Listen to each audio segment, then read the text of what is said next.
Fans obviously worry, you know, the ever more busy schedules of the stars. You know, Rupert, you've got your own new series coming up as well in the US. Have you? Yes, I have. Oh, for God's sake. Just to further complicate matters. I mean, can you? Gave you a job, that's it. You're not even have jobs after it. But can you just assure people that there are plans, you know, ongoing plans for a fifth series and so on, like no matter how far flung into the future? No. I'm not going to reassure people. When would I start reassuring people? I think people should be very, very afraid and nervous, worried, paranoid, in fact. They'll only appreciate something if they fear losing it, perhaps. Yeah. Yeah. But also, it's kind of fun to do.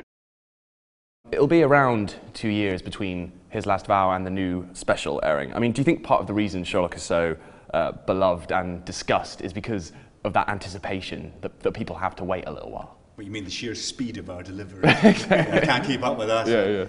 Well, it was never the plan. It was never the plan for it to be at our unique rate of delivery. But I don't think it hurts. It's interesting that starvation works as well as it does.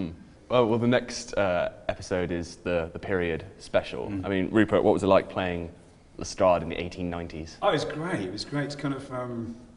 first of all, the thing that I like most is that I've got these quiff-sized mutton chops on my cheeks, which is a lovely thing to act through. But no, it's fantastic. I loved it. I love playing. You have to kind of slightly reimagine him. You can't play the modern. I always played him as a modern copper, and I had to play him as Victorian copper, whatever that means. But it was a lot of fun.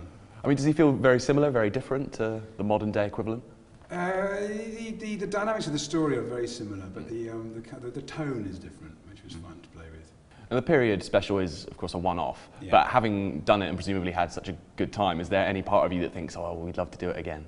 It's funny that way because we the first few days we were just so excited because we saw our show with Benedict Martin in the proper gear, then his extraordinary sideburns. You're thinking, why didn't we always do it like this? Why did we make that silly mistake of updating it?